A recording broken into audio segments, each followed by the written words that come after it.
Got it. Recording, I think. Yes. Okay. And you're on. Go.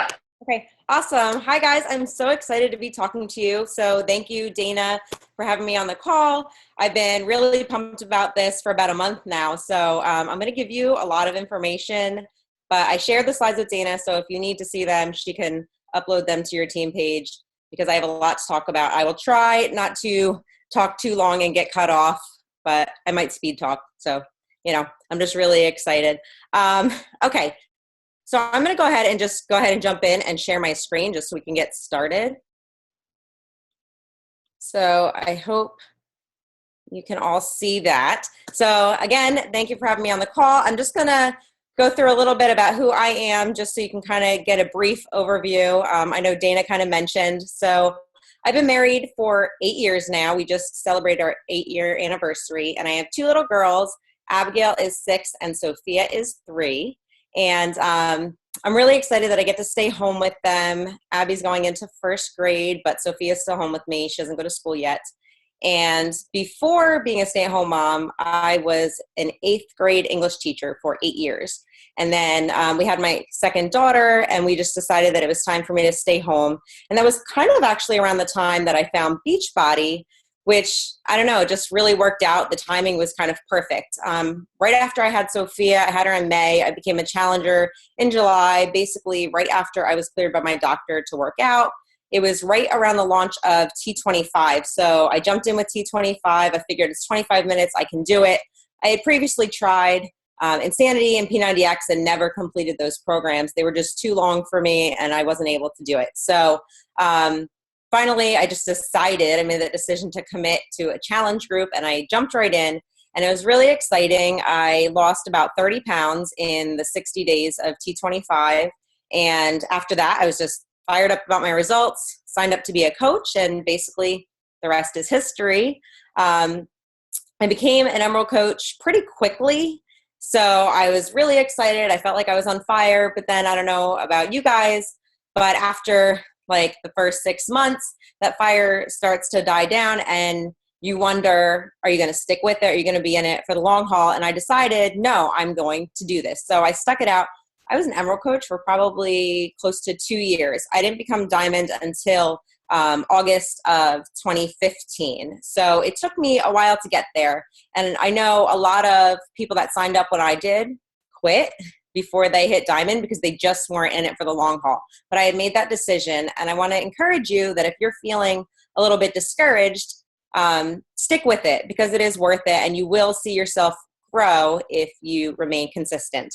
So we will talk about that a little bit later on the call.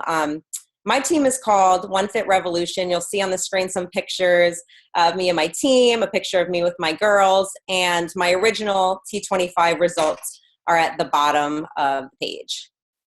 I just want to go over a little bit about what I'm going to cover with you tonight so you can kind of see that I am going to cover a lot of topics, but it all really has to do with confidence. So I'm going to talk about causes of failure because I know a lot of times we focus on failure instead of on success because that's kind of what we see sometimes in our day-to-day when we're getting a no, but I see that no actually as a success. So we're going to talk about that.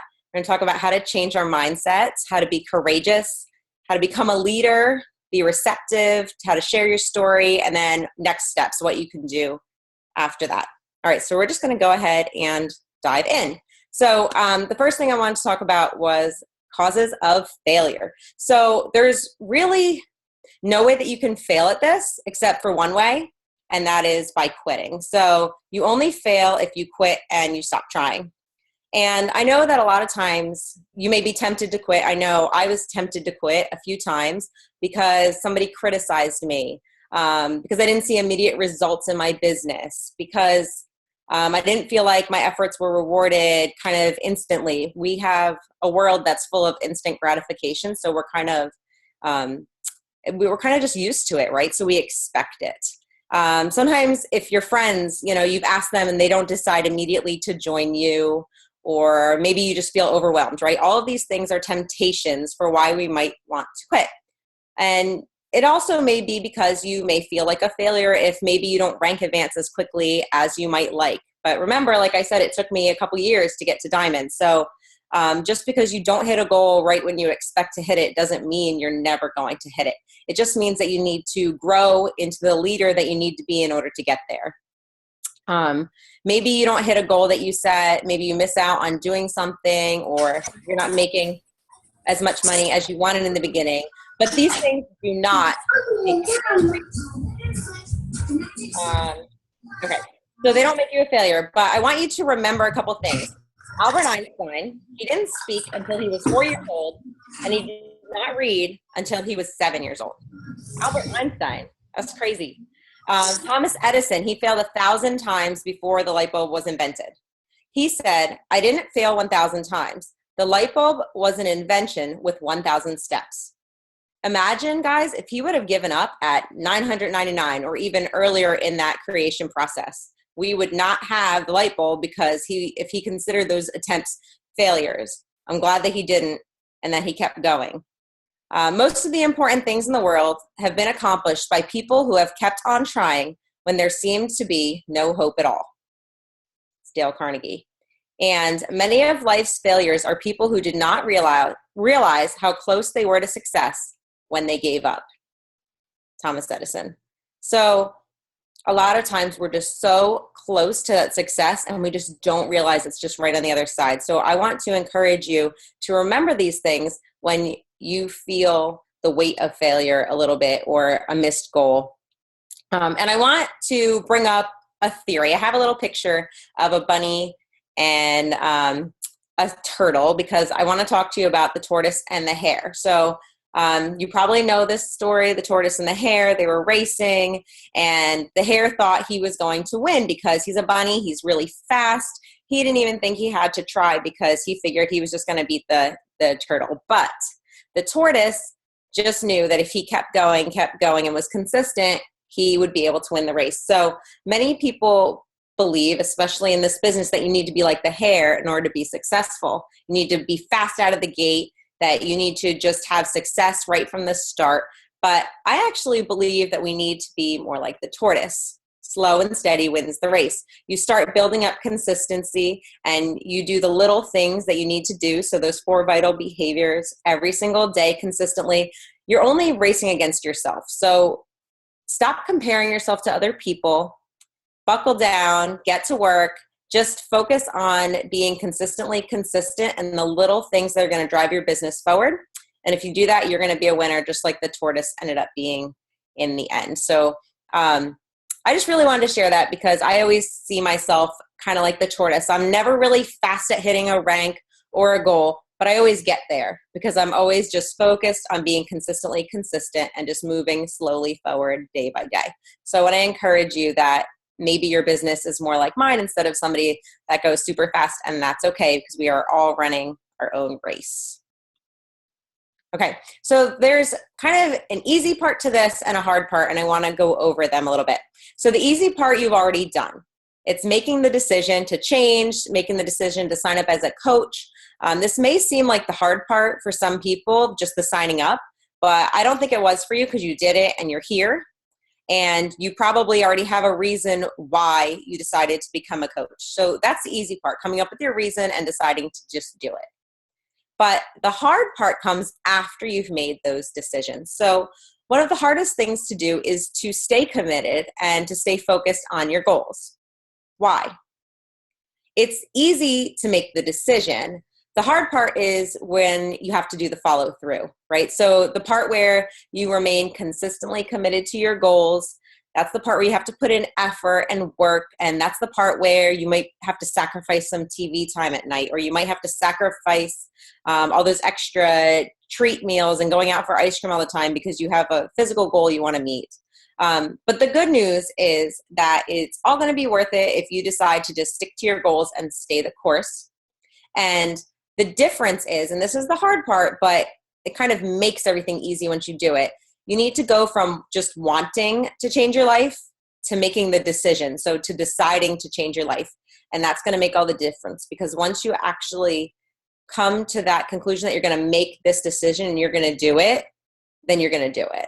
And nothing's going to be able to get in your way. So once you've made that decision, you've decided to change your life.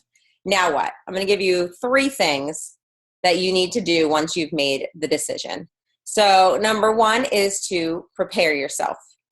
So one of the first things that you might have to deal with once you make a decision to wake up and make massive positive changes in your life is that other people are going to disapprove, especially the people closest to you. So you just need to be prepared that that might be their reaction. And they might be angry, uncomfortable with your decision, ready to criticize you, ask you why. And the reason is because they're probably worried about you. They're probably afraid that you might fail, or they're afraid that you'll succeed and they'll be left in the dust wishing that they had joined you. And it kind of makes them look bad and makes them look not as brave. So these are kind of the reasons why they might not be exactly, cheering you on when you make the decision. But step two, you need to have faith. So trust that your new life is already here and that it is far better than your old one. And I just want to encourage you to let your faith be greater than your fear, because we all know that fear is false evidence appearing real. So it's not real. Fear is just in our head, and we kind of build ourselves up thinking about all these things that make us nervous, uncomfortable, afraid, and stepping outside our comfort zone kind of does that to us.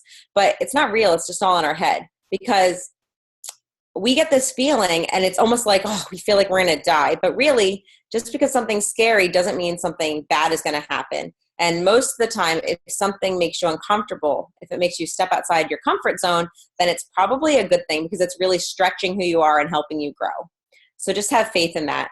And then step three would be to surround yourself with people who are supportive of you, and also, more importantly, with maybe your teammates or other people who have similar dreams and goals and who are really going to push you to be better than you already are and will push you to go for it. And I have some tips to go along with that. So you want to make sure that you're honest with yourself and with others. I know a lot of times I'm honest with other people, but not necessarily with myself. Sometimes I lie to myself about things. And if you're honest with yourself, it's just going to make things a whole lot easier. I want to encourage you to get outside your comfort zone and forget about those limiting false beliefs. I want you to have an abundance mindset. So think abundance. There's more than enough room at the top for everyone. There's more than enough people to help in this world. There's so many people. There's an obesity epidemic. There's so many people that haven't even heard of Beachbody, and so many people that we still have left to help. So don't think scarcity, think abundance. There's a lot of people that you can be helping. My fourth tip is to share everything on social media. So people enjoy following your journey. So if you slip up, if you are being consistent, if you're working out, if you're skipping a workout, like whatever it is, they want to see you be real and they want to see your journey. And as they're watching your journey progress, especially from start to finish in the beginning of a full program, they end up rooting for you because they want to see you win. It's more important for them to follow your whole journey than it is just to see your end result. So if you only post, hey, I just did this program, look at my before and after, but you never shared your whole journey doing it, they're not really going to see how it's possible for them. But if they watched your whole journey unfold and watched you struggle and watched each of your successes, they're going to not only see you at the end and be cheering for you, but they're going to see that they can do it too. Because if you can do it, and even if you slipped up, you still got great results, then they can do it too without fear of having to be perfect.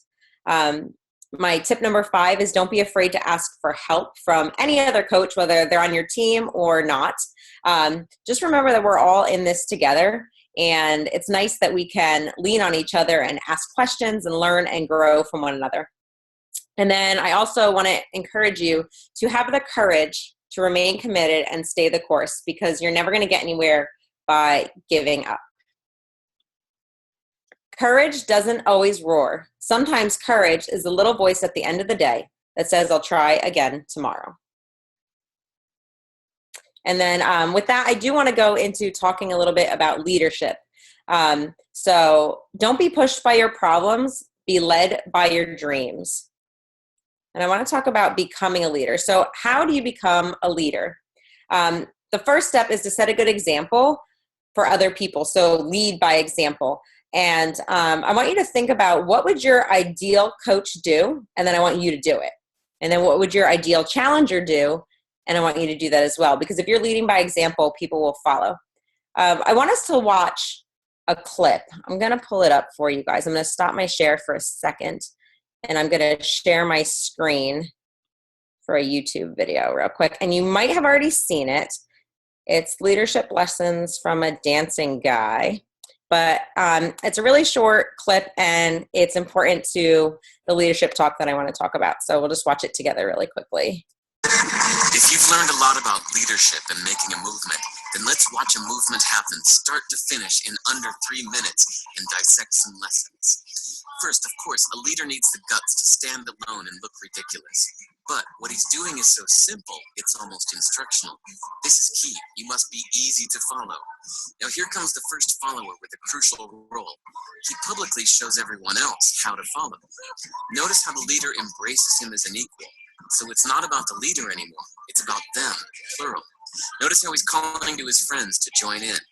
So it takes guts to be a first follower. You stand out and you brave ridicule yourself. Being a first follower is an underappreciated form of leadership. The first follower transforms a lone nut into a leader. If the leader is the flint, the first follower is the spark that really makes the fire. Now here's the second follower. This is a turning point. It's proof the first has done well. Now it's not a lone nut and it's not two nuts. 3 is a crowd and a crowd is news. A movement must be public. Make sure outsiders see more than just the leader. Everyone needs to see the followers because new followers emulate followers, not the leader. Now here come 2 more people, then 3 more immediately. Now we've got momentum.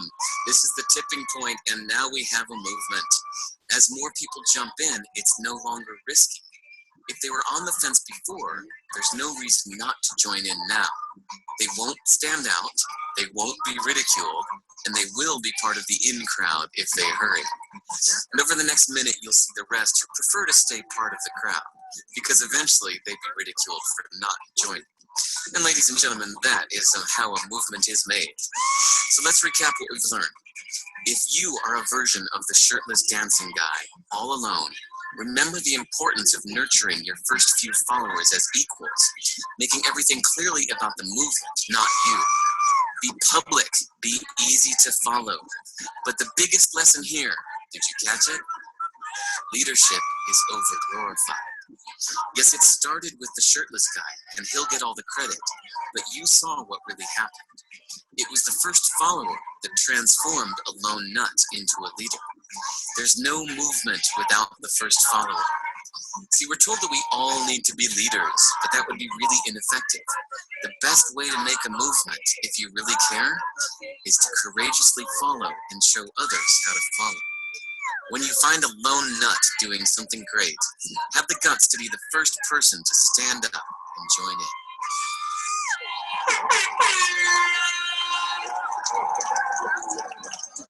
Okay, so I don't know if you've seen that before, but I think that it's super important, and it goes along with the rest of what I'm going to say. So I'm just going to share the rest of my screen. Okay, so others will begin to follow you. Thinking about that dancing guy, right? Others are going to start to follow you when you step outside your comfort zone, you start putting yourself out there, and that's going to make you a leader, whether you have any coaches on your team or not. If you have one person that's doing a workout with you, that makes you a leader. Others are going to start to join you. That's going to make you a leader. So when other coaches decide to sign up under you, that's going to make you a leader as well. I have an activity for us, and we're just going to do it really quickly. Just take a couple minutes. So if you have a pen and a piece of paper, or even just the note section on your phone, I want you to write down characteristics of your ideal coach. So someone that you would want to sign up underneath you as a coach, what are their characteristics? And I'm going to time us, give us a couple minutes, and I want you to write those down.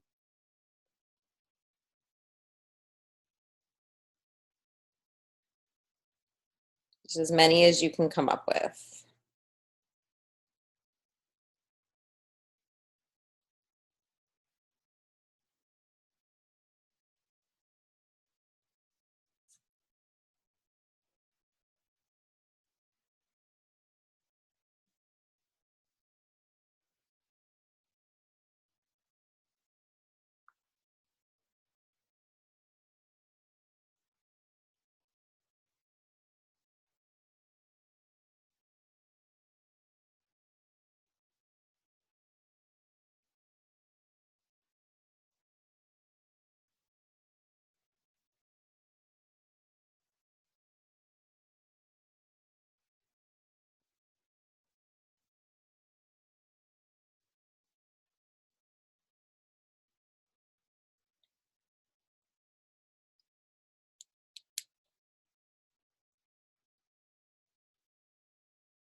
Okay, once you have your list, I want you to circle your top 5. So what are the top 5 characteristics that your ideal coach has or would have? You may have somebody specific in mind as you're thinking about these characteristics. That's okay. You may not. Circle your top 5.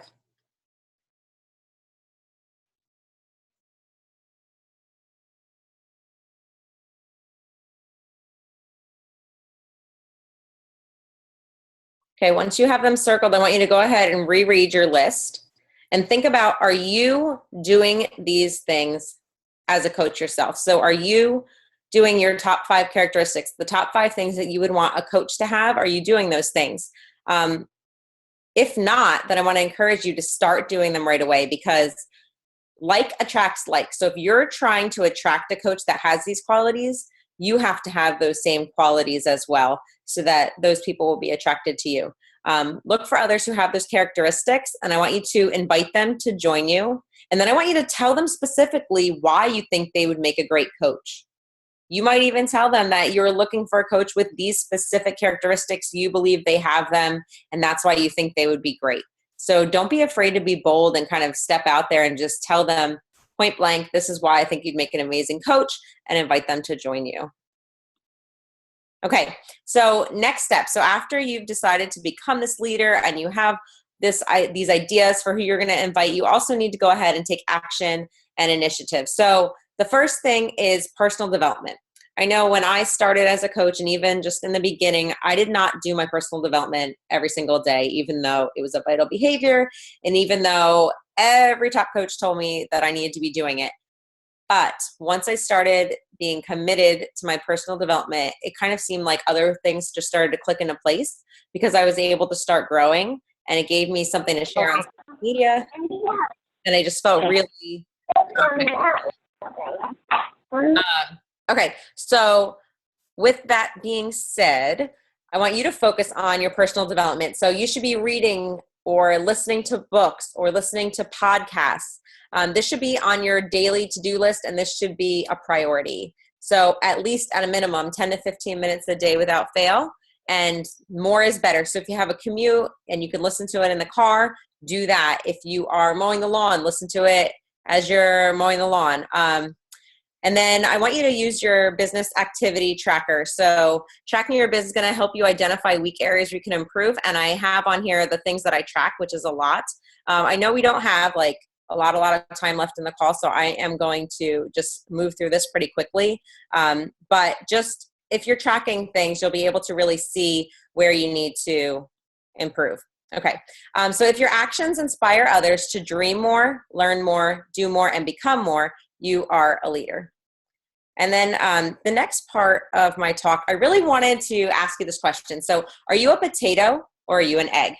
Now that question might seem silly, but the reason I'm asking is, how do you respond to pressure? So does pressure harden you or does it soften you? And I want to talk about which is better in business, because one of these makes you receptive and one of these makes you resistant.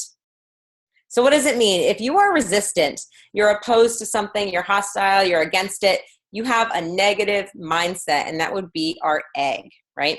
And then if you're receptive, you're able and willing to receive, you're willing to consider new suggestions, you're open-minded, you're approachable.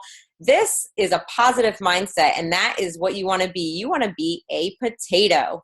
So if you are a potato in this business, you're going to be receptive, you're going to be bold, confident, and you're going to remember that you are the only you that there is, and you need to share this with the world.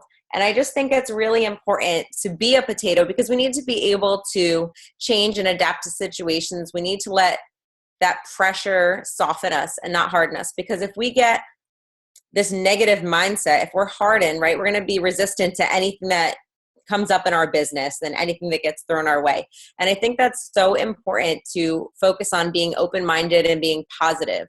I think that positivity goes a really long way in this business, because if you wake up every single morning and immediately off the bat, you say you're not a morning person, you're negative, then the rest of your day is going to go downhill. But if you wake up every morning, even if you're not necessarily a morning person, and you tell yourself, you know what, this is going to be a good morning. I'm going to make this a great day. You're going to set yourself up for being positive the rest of the day, and positive things are going to happen to you and you're going to be able to see them. So you want to have that open-minded, approachable, positive mindset, and other people are going to notice that about you and really be attracted to you, because we're attracted to people who are more receptive, like the potato.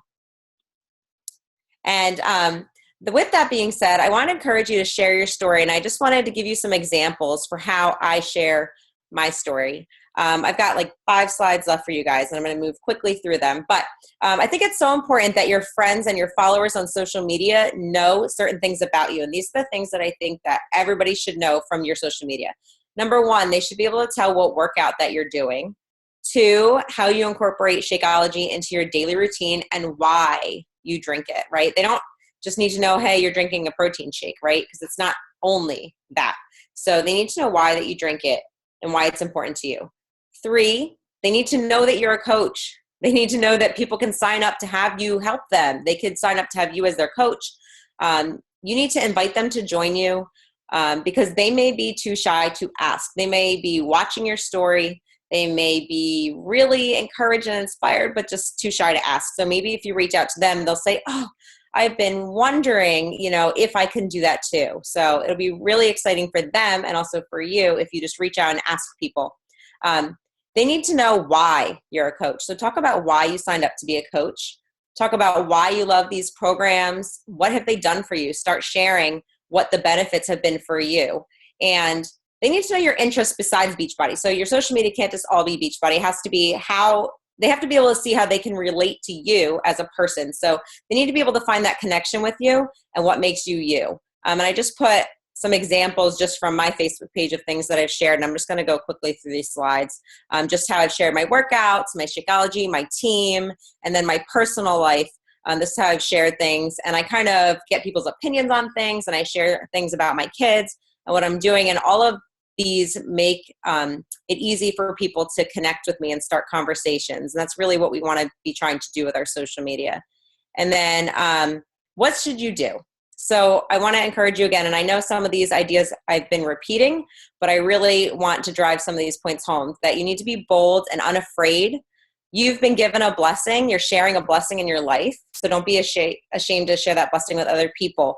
Talk about how it has helped you. So it has helped you blank, and you fill it in with what it has helped you with. So it has helped me lose weight, make friends, find a community of support, step outside my comfort zone, earn income. It has the potential, you could talk about what could possibly happen. It has the potential to help my family become financially free.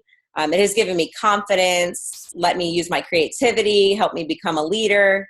So just talk about that. Be unapologetically you. So like I said, like attracts like. So you want to attract people that are like you.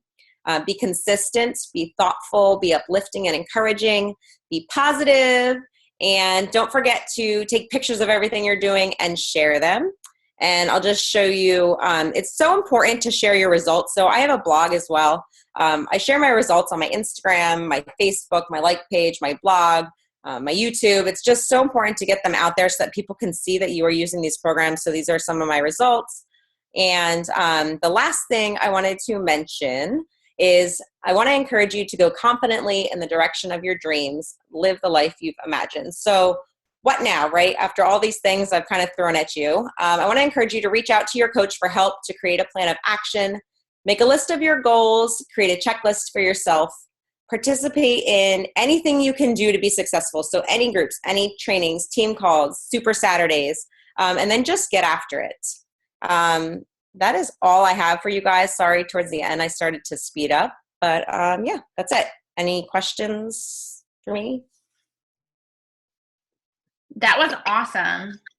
Sorry, I started talking super fast at the end. The timer really like, whoo. No, I get it. We've been on calls before too where I'm like, da-da-da-da-da-da-da-da, so I get it. Does anyone have any questions for Stephanie?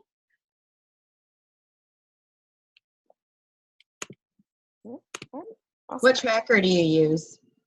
I'm sorry? What tracker do you use? Oh, I kind of created my own. I can share it with Dana. If you want. Awesome. Yeah. We kind of took one from our coach and kind of molded it for like what we wanted to track and kind of just like made this like super tracker. I don't know. It works for us. Is it like via Excel or like what? We kind of made like our own little spreadsheet. So we just like print it out and it looks all pretty. And we like, Oh, okay. So it's like paper though. yes, I like doing it on paper. I was using my Mac for a lot of things, but then I found I would never like open the program and go through it. If I print it, then I just do it and better. Hi. Say hi, Dana. Yeah, if you'd share that, that'd be awesome. I know it's different. Like it varies for everyone. Some people like paper.